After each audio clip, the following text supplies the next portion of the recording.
Good afternoon, and thank you for joining us for a virtual alumni workshop on negotiation strategies and finding your purpose within the workplace. Well, my name is Molly Clevin, and I'm from the University of Minnesota Duluth Alumni Relations team. And today we're going to hear from Sue Holm and Sherrill Yeaton, both career counselors at UMD, on how to strengthen your skills in negotiating and advocating for what is important to you in your career and your life. So now to introduce our guests. Today, we are joined by Sue Holm, Assistant Director and Career Counselor at UMD, and Sherrill Yeaton, UMD Career Counselor. Sue's passion is to serve students by helping them explore majors, careers, and applying to graduate or professional schools. She is a Gallup certified strengths coach and enjoys working with people to discover their strengths. Sherrill enjoys connecting with students in a variety of ways, including resumes, cover letters, personal statements, diversity statements, LinkedIn profile development, mock interviews, major career exploration, and much more. Her work experience has entailed working with students ages middle school through college, with emphasis on teaching, counseling, and inclusive practices. It's now my pleasure to hand it over to Sue and Sherrill. All right. Good afternoon, everyone. I'm Sherrill, she, her pronouns. And Sue and I are really excited about our topic today, career negotiations and purpose. So when we were originally kind of tossing around ideas for this alumni career series, one of the topics that came up was salary negotiation. And Sue and I were sort of chatting, and we thought, we could really broaden this topic to include that, but also just other aspects of your career that might be important, whether it's, flexibility and work-life balance and all those kinds of things that you're negotiating and renegotiating for, throughout your entire career, both internally and then with those external audiences also. So let's go ahead and begin. So somehow we ended up in the Great Resignation, not probably something I ever thought I'd be working through. When I started in this job, it was in 2008. So we were in a recession, and I was really working with folks to secure jobs, to try to keep their jobs, who were displaced and were needing to find another job, trying to get back into a job they had been let go from, and all that kind of stuff. So I really didn't anticipate, fast forward to where we're at now, that so much of the conversation would be around people leaving their jobs or changing jobs. There's just been some real shifting since I've been in this particular position. And really, when we included some resources here at the end of the presentation, and one of those relating to the Great Resignation, if that's something that you're interested in viewing more on. But really, it's hard to credit that concept or that statement to any particular source, because it's just kind of all over the place. I mean, you're seeing stuff on social media and, LinkedIn, on the news, the Bureau of Labor Statistics, Instagram, wherever you are, it's just, it's kind of popping up. So we've definitely, since our most recent, we'll say the pandemic, we've definitely seen alumni appointments increasing. So we have always, which is something that you may or may not know, we have always served alumni here in Duluth. So since the beginning, I have always taken alumni appointments and talked about a variety of different career questions. But it definitely increased. I think when COVID first hit, my appointments probably were about 50-50. I was working with current students, as we always do and primarily do, but I was probably working with equally as many alums who just had different things going on in their own careers. And we'll talk about, if that's something you're interested in, how to do that later also.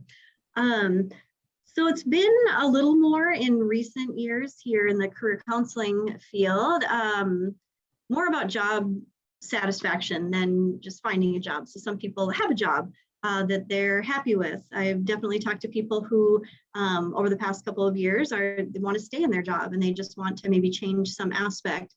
Maybe they're looking to make a change.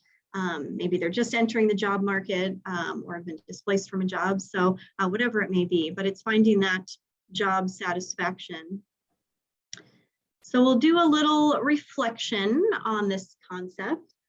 So we really want you to feel like you're engaging with the material. So I would encourage you to, when we have discussion or questions, if you're comfortable, Like Molly said, this is a meeting, so you can unmute yourself and speak up.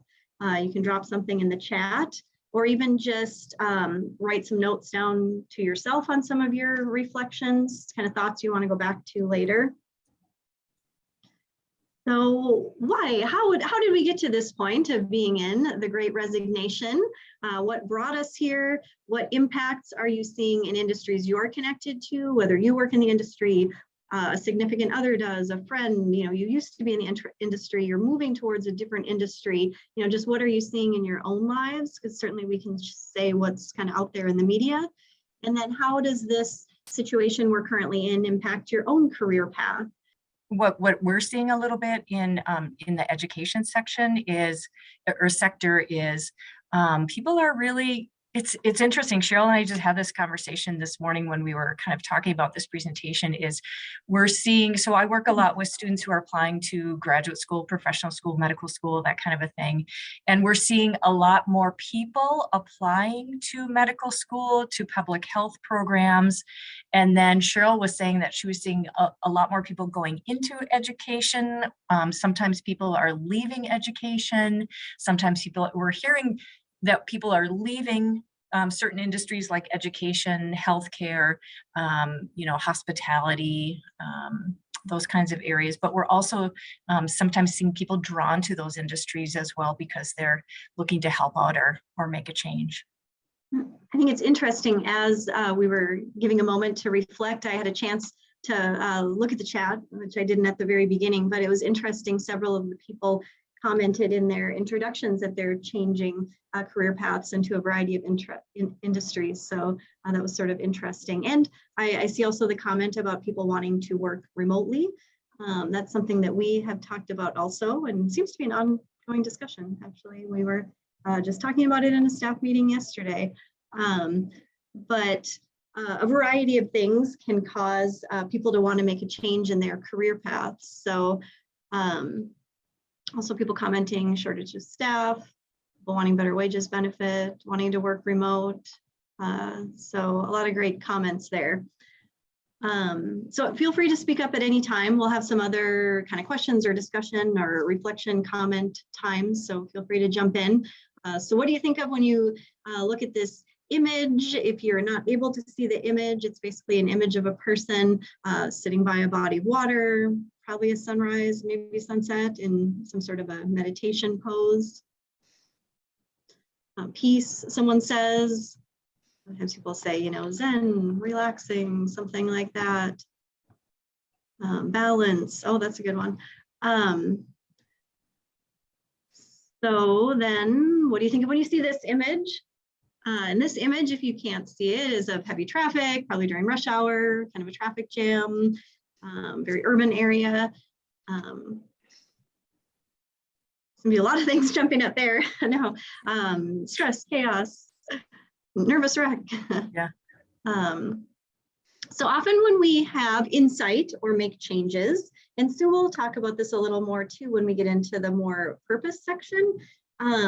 Often we may have insights or changes based on intentional reflection or mindfulness or peace. I have worked with a lot of alums recently who are just like, wow, I have more time and space to think about this. My schedule isn't as hectic. I'm not having to drive to work.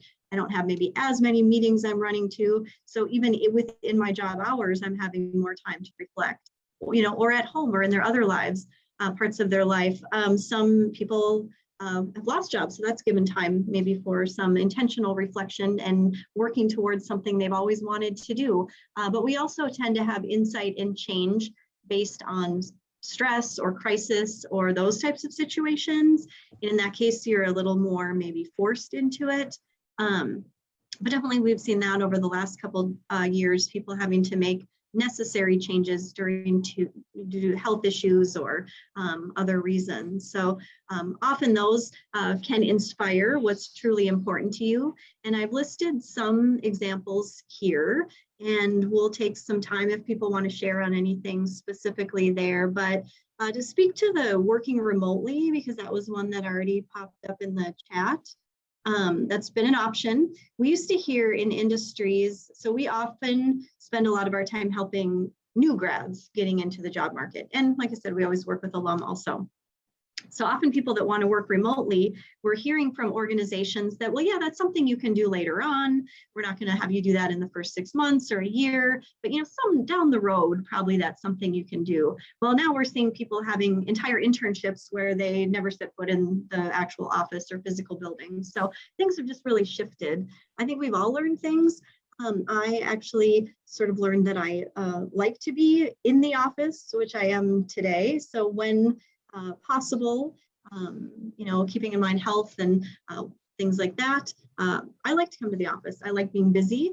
I missed having other parents texting me saying, "Can you pick up my kid for basketball practice?" I like to be running errands. Like I like to be out doing things. But I think also a lot of people could say quite the opposite, like probably even some of my colleagues. Mhm.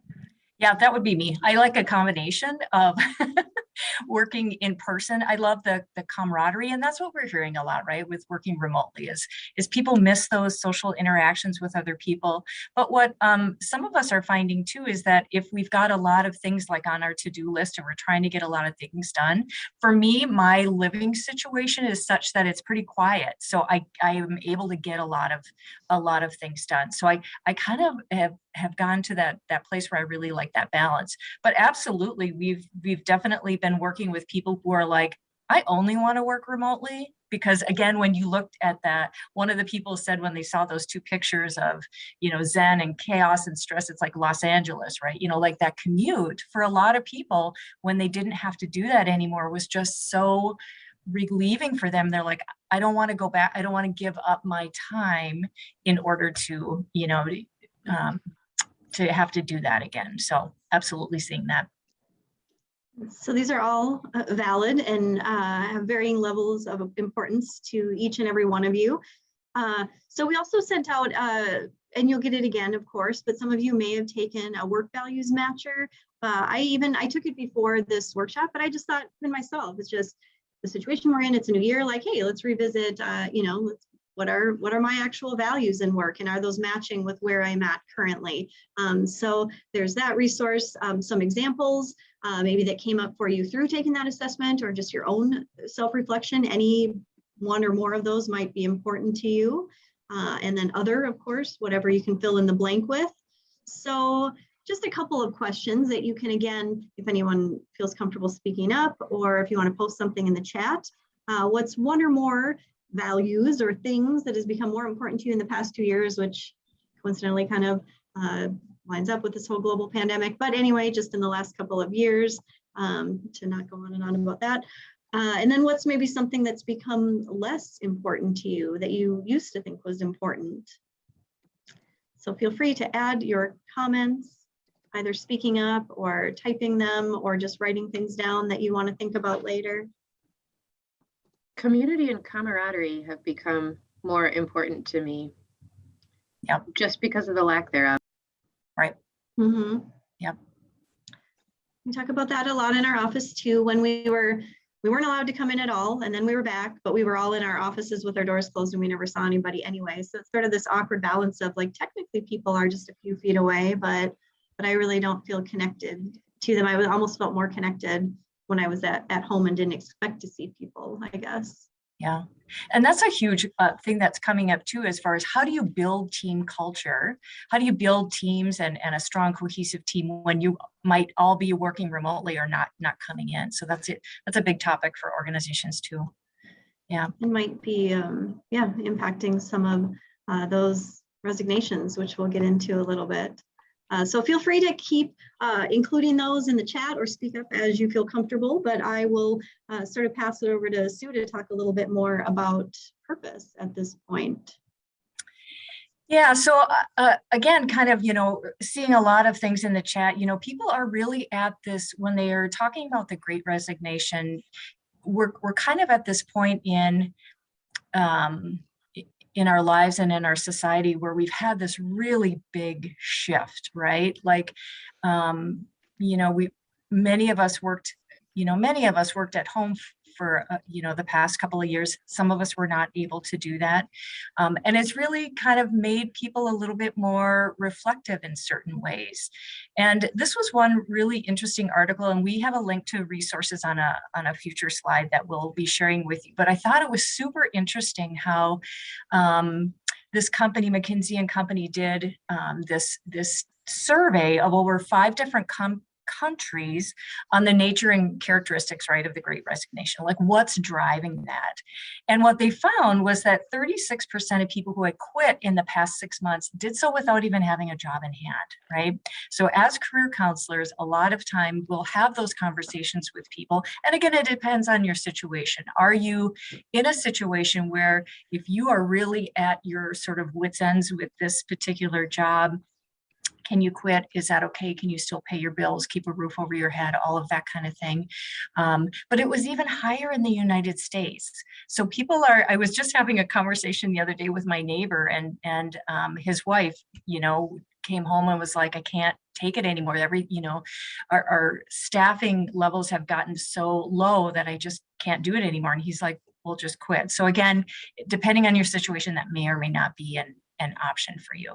So when employers were asked, so it's a really interesting, right? We have to look at employer perspectives. We look at on employee perspectives. And when employers were asked why people quit, they're looking at all of these sort of transactional things like, okay, they want more money, they want work-life balance, they want, additional services, maybe they want, this, that, or the other thing. But employees were citing different reasons as to why they quit. So number one is they didn't feel valued by their organization, or they didn't feel valued by their manager, or they didn't feel this sense of belonging at work. So we've kind of touched on some of those things. And people who were people of color or multiracial were more likely even than their white counterparts to say that they left because they didn't feel like they belonged at their organization. So a couple of you have already said this in the chat, kind of that camaraderie or that, building that cohesive team unit as work is something that employees really, really felt that they wanted. Yeah. So, kind of big picture with this whole thing of looking at, people are leaving, what are my values? What is my purpose? People are tired. They're really, really tired. And what we've been hearing a lot with students, sort of the younger generation, the Gen Z, is that they want this sense of purpose in their work, right? So they want to feel valued by their organizations and managers. And that seems to be what's driving some of them leaving those positions, is they weren't feeling that they were, being valued by those organizations. So which leads us to kind of our big picture of purpose. And some of you may or may not know who Richard Leiter is. He's a senior fellow at the University of Minnesota Center for Spirituality and Healing, but he's also this really, really, he's a career coach, and he has been doing a lot of work on purpose for his entire career.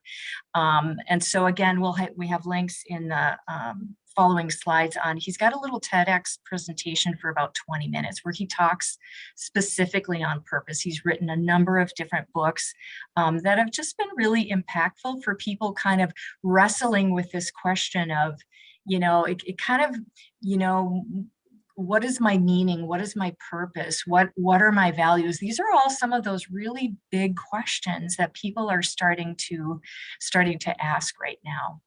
In one of the things that he did is he's been surveying elders for many, many years.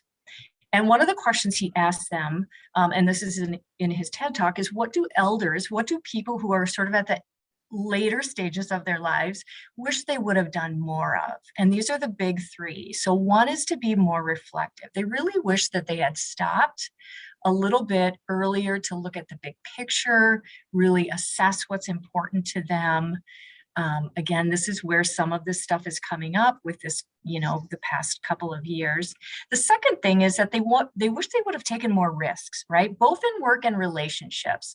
And everybody's got their own level of comfort with risk taking, but basically it was like, I want to live my authentic life. So sometimes students come to us and, they're trying to figure out what they want to do. And then they're like, well, I want to own my own business. Well, that's for some people can be kind of a risky thing. But again, if you sort of fast forward to the end of your life, some of them are like, gosh, I really, you don't want to have that regret of, I really wish I would have done that or could have moved in a different way. And then the third thing is that they wish they had a better understanding of this whole meaning and purpose of life. And part of that is the importance of relationships versus things, right? We want our lives to matter. At the end of the day, we want to know that we've made a difference in somebody's life, or it's those relationships that we have or the experiences that we have. I mean, many years ago, I read something about how people, as far as happiness goes, people who had experiences versus things tend to have a little bit higher happiness. So kind of thinking about that in terms of go take that trip, right? And instead of buying a new couch. Now, if you need a new couch, fine. But, people liked having those experiences that tended to make them a little bit happier overall. So, one of the things that, again, kind of looking at purpose and where we're at is, this is going to be different at different points in your lives, right? I'm guessing because you're alumni, you're kind of all over the spectrum with regard to where you're at in sort of the different stages of your life. So, what was important to you 5, 10, 20, 30 years ago, might be different and probably is different than where you're at today. And our thought in putting together this presentation and talking about this is, really looking at what was important to you even 2 years ago. For some people, it was, things have really changed in these past couple of years. And so that has also kind of, caused people to be a little bit more reflective of, gosh, a couple of years ago, I would have said this, but today I'm saying this. And sometimes today we're being allowed to do more things than we may have been able to do a couple of years ago for some of the reasons we mentioned. So what is important to you today? And realizing that can certainly change in the future. I know I look at, one example from my life is I've got, an elderly parent, and, so it was important to me to be able to have some time to spend with him and to help take care of him now that we're kind of moving through that area of, or that time of his life and everything. So that was very different than, 10, 15 years ago. He didn't need that kind of help. So the issue with purpose, a lot of times, sometimes we'll have students come in and say, gosh, I'm trying to figure out my passion or my purpose. And it may not be that you just have one purpose. It may be that you have a number of different purposes, right? You've got Richard Leiter talks about the little P and the big P. So my purpose might be today to be kind to someone and bring a smile to someone's face, but my overall purpose might be to help people or to, help the environment or whatever. So we might have a couple different views of what our purpose is, and also at different times of our lives. So again, one of the, questions that Sherrill talked about a little bit before was, have your values changed in the past couple of years? Has there been something that was important to you? And it's the same thing with purpose. I feel like there's some crossover here in terms of, what was important to you in the past? Is there something that's important to you right now, or something that you anticipate being important to you in the future? And how can that sort of drive our understanding of where we're at, and also what we might need or want out of a career today and in the future. So I would just sort of, these are big questions and very personal questions. So if you want to share anything in the chat, feel free, but also just, feel free to take a little bit of time outside of this to kind of jot down some of these things as to where you're at in this time in life. I think that's something Sue and I have talked about. We wanted to provide some specific, concrete resources on a lot of these topics that we're covering very briefly in this short amount of time, but also sort of talk big picture stuff too. So hopefully some of those will resonate with each of you, but to go into just kind of some ideas of strategy. So there are many reasons why you want to negotiate, why you might want to negotiate, and that could be based on, kind of getting reacquainted with your values, or maybe your values have changed, or you've discovered some new purpose or direction. We definitely work with alums who are wanting to leave what they're doing, who are wanting to just improve their situation, or who are just, extra energized to keep doing more of what they are doing. So that could be a reason to either change something in your current situation, or maybe you do want to go and ask for more time, more salary, more whatever. Current situation could be inspiring some things. So if you took a job 2 years ago, 5 years ago, 10 years ago, maybe you didn't negotiate for everything that you wanted, but how would you know? And sometimes until you're in the position. So maybe you've just been in a position a year and you say, well, I didn't know how much I would be taking on in this job, or how many responsibilities, or, I would have negotiated for more salary, or I would have negotiated for flex time. So it's not a topic that's just a closed topic. So whatever you did in the beginning, it's always something that can be reopened. Going to a boss or supervisor and saying, I've learned more now that I've been in the position, and I would like to set up a meeting to discuss some compensation or some changes or something. So, and it could be, again, with the current situation, things that weren't coming up when I first started in this job, like working from home and things that weren't as feasible. In my own situation, due to some health concerns with, I have younger children and an elderly parent who we're quite involved with. And I went to my supervisor to ask for a little, I do mostly want to work in the office, but I was not confident in exposing my children to more than they needed to be exposed to. They do go to school and are in some kind of activities selectively, but being around, their grandfather and things, I wanted to be able to transport them. And so I'm able to kind of shift a lunch and do some remote work to make that happen. For now, that's sort of needed in our current situation.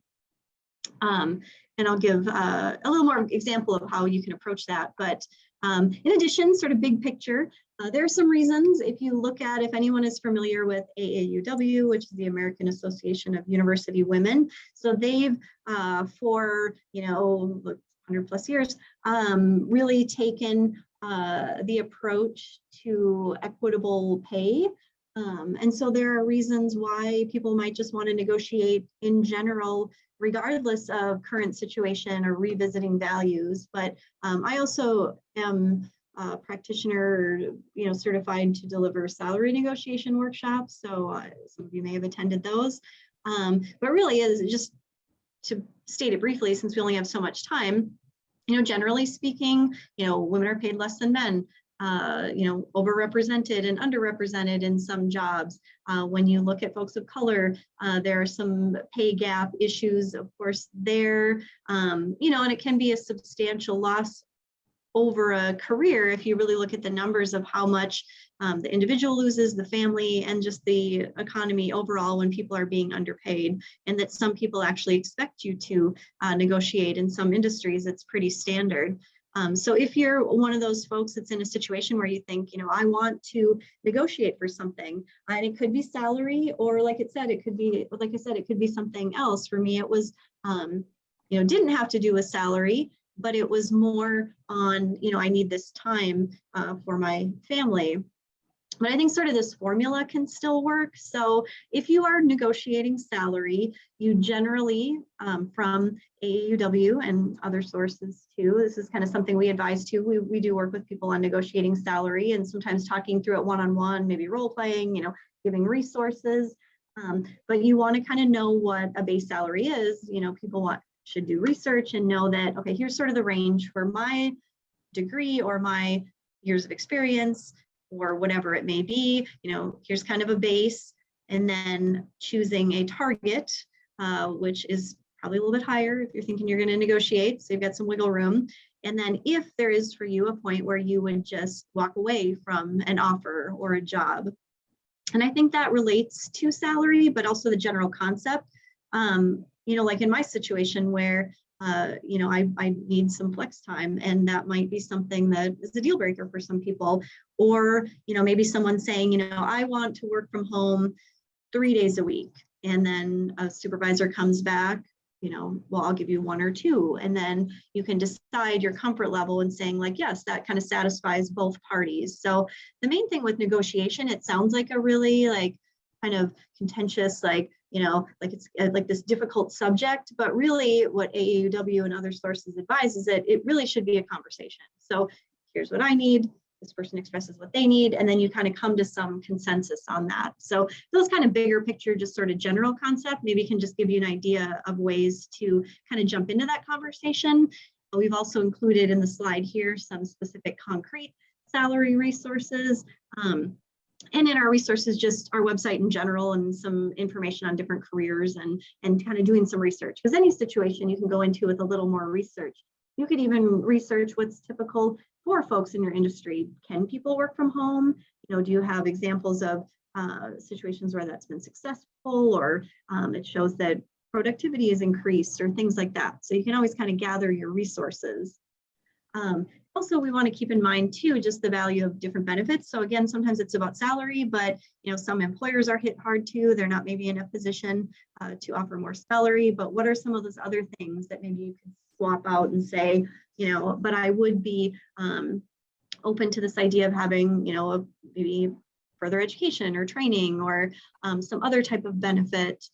I had an alum I met with soon after COVID hit that really said, my job's less busy now, I have time, I can learn new skills. What should I learn? My first reaction was just, what do you want to learn? Like, what skills do you want to learn? Because likely if you go and pick up new additional skills and then you promote those in your resume, which we also help with, you talk about them in an interview, you go to your current supervisor with that, that's probably how you're going to spend your time, because that's what you've worked on. So putting that time and energy into what really drives or motivates you. That's not necessarily just, impressing someone with putting that on your resume, but those are skills you would likely be using. So what do you want to spend your time doing? As far as the benefits too, I've seen in people that I've worked with over the years that have made entire decisions on which offer to accept based on that, an employer either was or was not aware of, environmental sustainability and, having good environmental stewardship and practices like that. They said, well, I don't want to work for a company that's not a priority. And I've seen people choose jobs based on, it's close to nature. They could go for a walk over their lunch break. There was a window in their office. That's like a big one that's coming up, for people, especially when maybe you had the option to work remotely from wherever you wanted. So it can be things like that, even more so or equal to a specific salary. So if you want to think about and even add in the chat or speak up, we'll have some time for some Q&A here pretty quick. So think about something that you're inspired to negotiate for in your life. That can be career or otherwise, because it's hard to completely separate career from other aspects of your life. So something that you feel inspired. Why is it important to you? I think for me, going into my boss and asking for that time for the health of my family, like I really kind of thought through and practiced, knowing why that was so important to me, because I would be more passionate asking for that if I really knew the value to me. And then, what's one or more steps at this point in your life that you can take? Maybe you want to do some more research on your industry or salaries or whatever you're looking to negotiate for. So why is it important to you? Even writing that out or talking it through with a friend. And then what's maybe a step you could take, even if it's reviewing some of the resources from the workshop today. And you can use our office. So if you just really want to talk through something really specific, we can meet. We do resume reviews. You might have seen Jill, one of our colleagues, present on that recently. Sue also did one on strengths that I was fortunate to attend, but there's career assessments, other additional free assessments, all kinds of things that you can use from our office. And otherwise, here's just some of the resources in general that we talked about, and some are throughout the slides. Sherrill, I have a question. Yeah, Pardon me.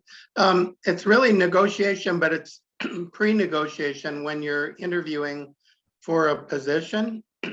A common interview question is, what kind of salary are you looking for? Do you have any thoughts about how to answer, how to respond to that? Yeah, yes, we do. And talking with people in HR and people who consult in that area specifically, I mean, it can be very individualized for your situation, but we've seen people being a lot more overt about salaries too. A lot more job postings and things, you'll actually see more specifics. They used to be so covert about that. Then it would be put on you, just like, well, what salary do you want? I'm like, I don't know, what do you offer? So people are being a little more transparent, but you can, try to throw it back on them too, to say, well, I've done my research and I have some idea, but, could you tell me the range you're looking to offer, and I can tell you if I fall within that. You can say something like it's negotiable. You can say things to show that you've done research. Like I've looked at these different resources. I have a pretty good handle on what's typical. Can you tell me more about what you're looking to offer for this position specifically? And then if at any point, if you're dissatisfied, asking to revisit the conversation. Maybe an employer says, right now we're really in a budget crisis. Say, okay, well, when can we set up a meeting to revisit this in 3 months, in 6 months, in a year? So don't let them put all the pressure on you.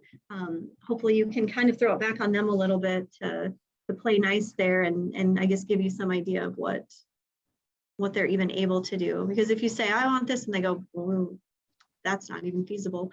The conversations kind of ends there. Thank you. Does that somewhat answer some of it? Yeah, thank you.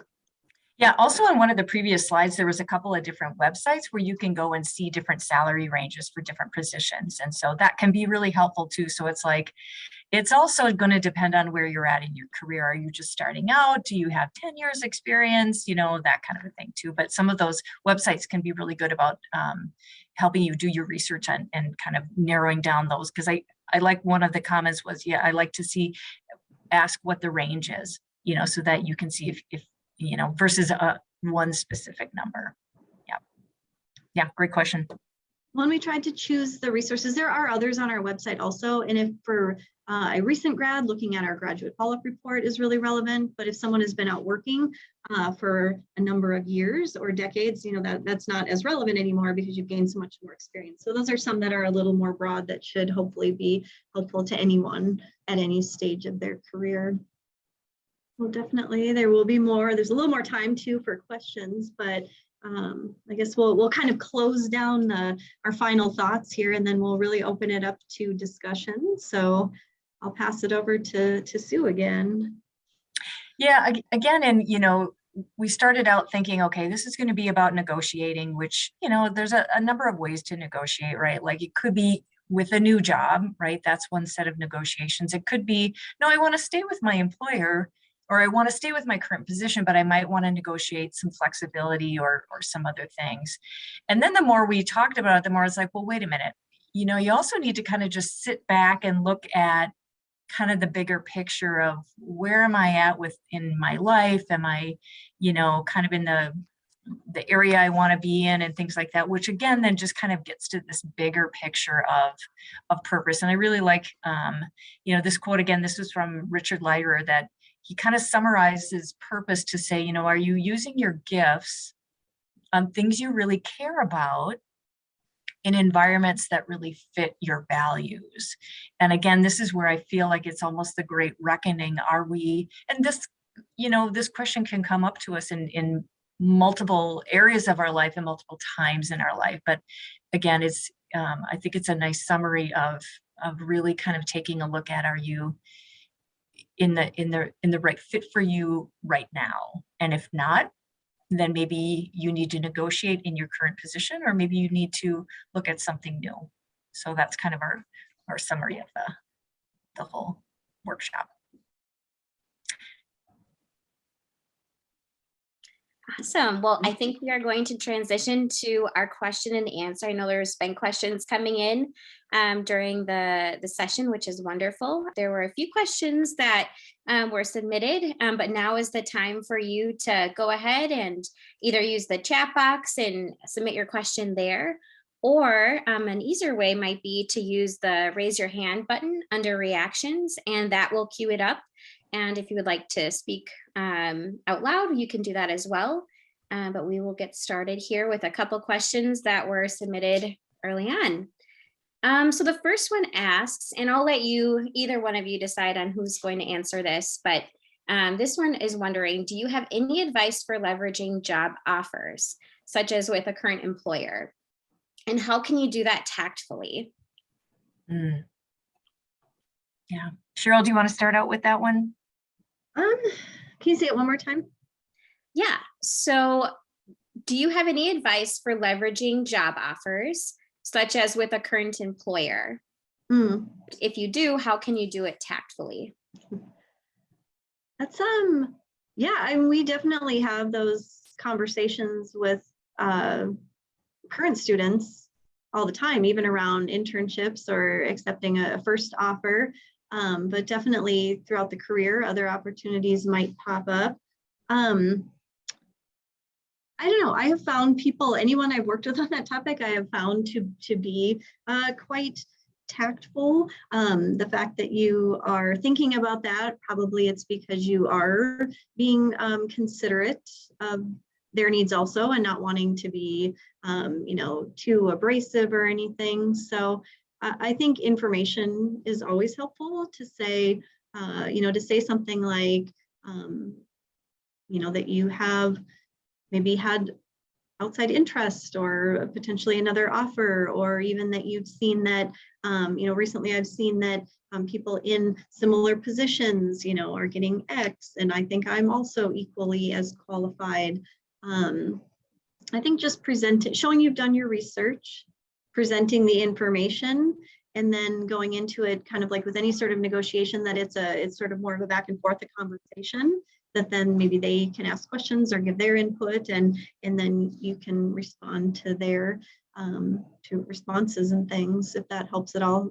Sue can expand on that also. Yeah, well, I guess it depends on the situation too. If like you're in a current position and let's say a different department has maybe given you an offer, and you're not, you're trying to think, okay, do I want to go with the new offer? Do I want to stay in my current area with some changes? That's where, again, being honest and tactful, and going to your, current supervisor or director or whatever, and saying, I was given this offer.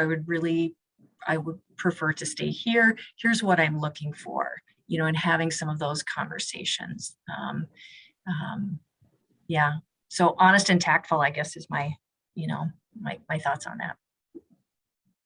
And it's often not as bad as it seems. Like people, when they come back, sometimes they're like, oh, that wasn't that bad, or oh, I got this. And so it's sometimes you just have to kind of try and hope for the best too. So in terms of the Great Resignation, have you seen any data points that are different in terms of salary level, professional level, age, gender, that maybe are a little bit different in terms of those groups that are resigning from their current positions? Mm-hmm. Yeah, we have some of those resources on the slides. The other thing is the Bureau of Labor Statistics has a lot of information on there. It's a little overwhelming to look through their site to just see about unemployment statistics and things like that.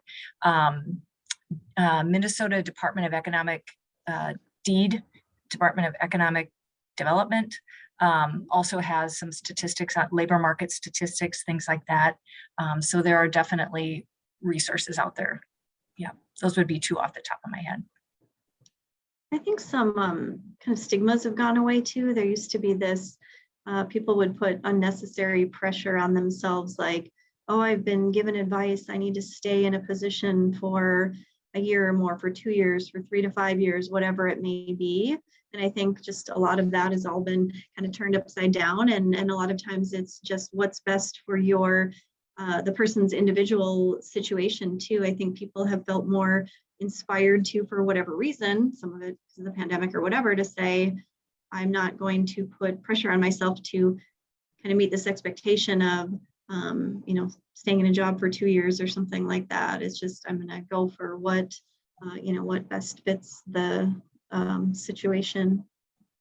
So I think a little more freedom, I guess, for people at many stages to kind of go against what's been sort of typical. Perfect. And I know that there was a question that came in regarding resume review, and Jill, who's the Director of Career and Internship Services, has included a link here on how to submit your resume. We will also include that link on our follow-up email. So don't worry if you don't save the link now. We will include that. Yeah, it's on the resources page under documents review. When you look at the making an appointment or review, I just want to point out too, I know resume comes up a lot and I saw that was actually in the chat, but just to let you know, documents too could be cover letters, personal statements, diversity statements. So there are a variety of documents in addition to, of course, resume, CVs. So yes, definitely that's a free service for alums forever. So resume and other things. And I will offer up this time if there's any final questions. We have a few minutes left. In a nutshell, what's the difference between a resume and a CV? You want to start on this one? Sure. I sort of describe it as so a CV is kind of like a resume on steroids. So a CV is it depends on the industry.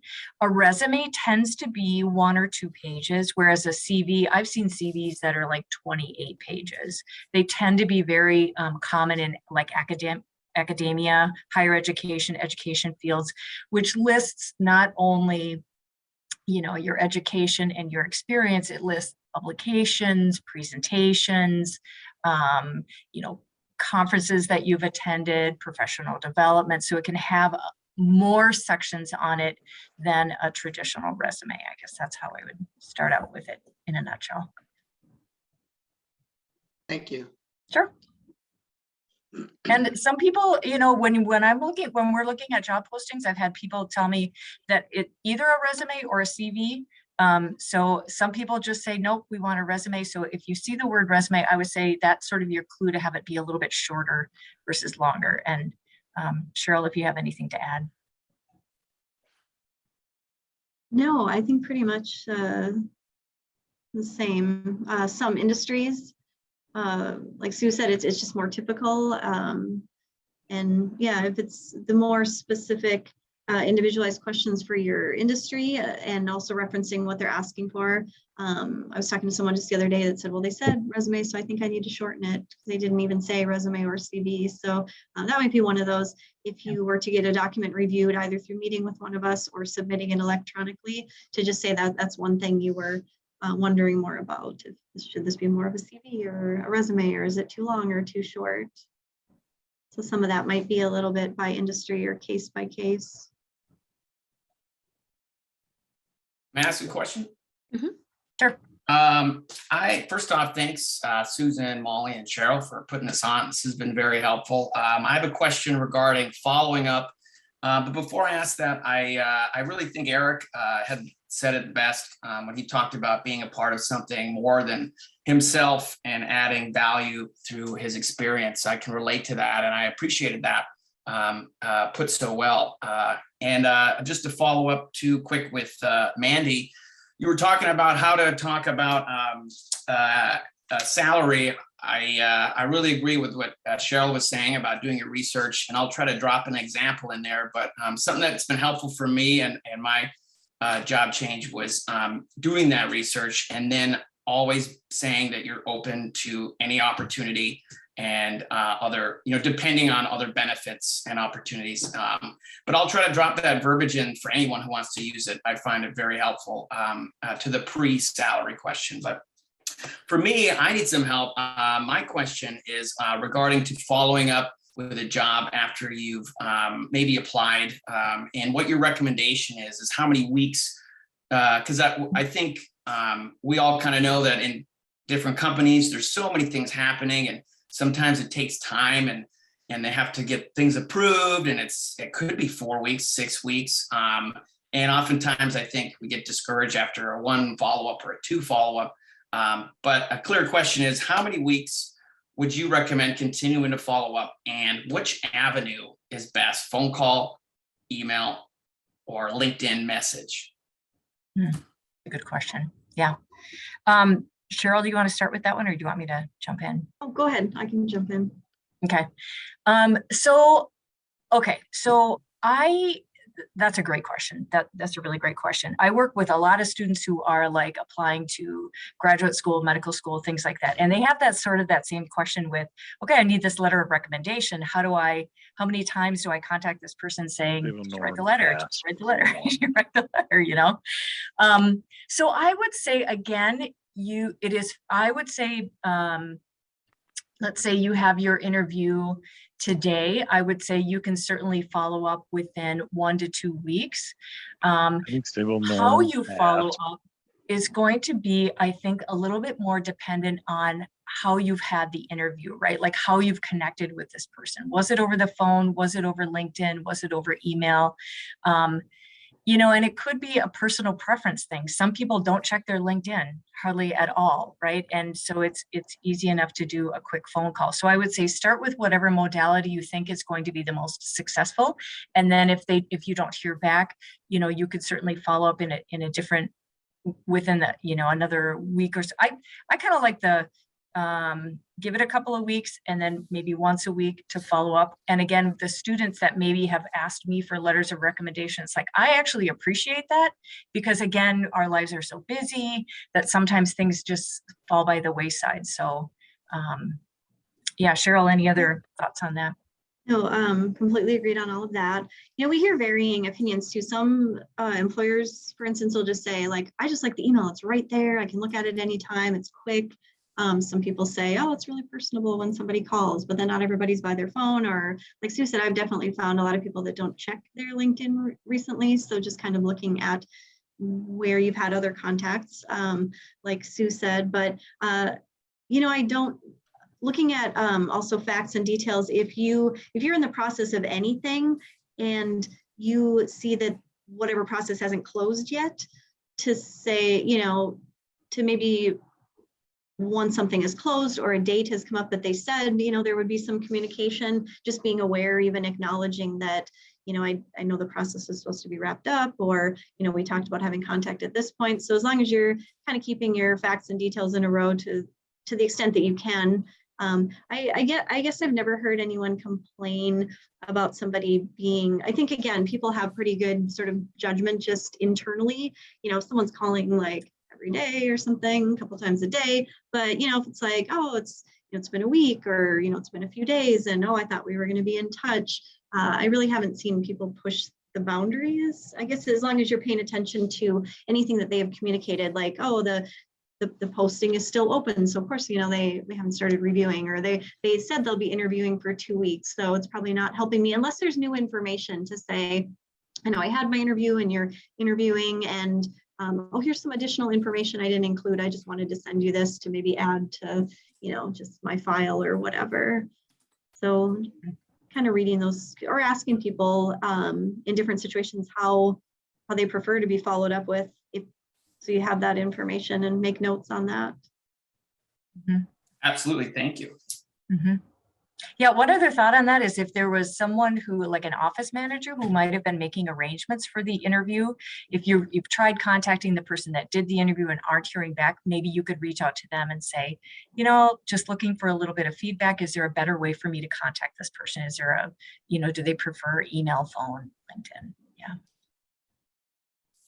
There were a lot of great comments and questions and things too related to various industries and demographics and you know, gender identities. So we just want to acknowledge too that you know, at any given time, you know, we could be not in a position to feel like, you know, I can leave a position, or, you know, I'm in the position to negotiate right now. So hopefully you just think about some of these strategies or resources for now or in the future when they're relevant to you. And I think we just hope that, you know, something maybe about this resonated with you that will inspire you to, you know, just think more about some of these topics, or have some of this information when you are ready. And there's a lot of links in the presentation and stuff to reference that, and, you know, reach out to our office in the future if we can help with any of that, because it's really fun working with alums. There's just a lot of variety. Everybody's been out doing different things, and we love to hear what people are doing. It was good to see some familiar, faces and names here, and great to see some new folks that I haven't met, just kind of looking through who's here and that. So yeah, it's been really great spending some time with all of you. And I think on that note, we are just about out of time. And I'd just like to take this moment to thank both Sue and Sherrill. And again, as Sherrill mentioned, if there's any questions that weren't answered today, or if you'd like to connect with either one of them or another member of their team for a one-on-one coaching session, they are certainly willing to do that. And you can connect with them directly at their email, carserve@d.umn.edu, which I will include in the follow-up email as well. So with that, we hope you have a wonderful day and that we'll see you at future alumni events. Thank you. Thanks, Molly. Thanks, everyone. Thank you.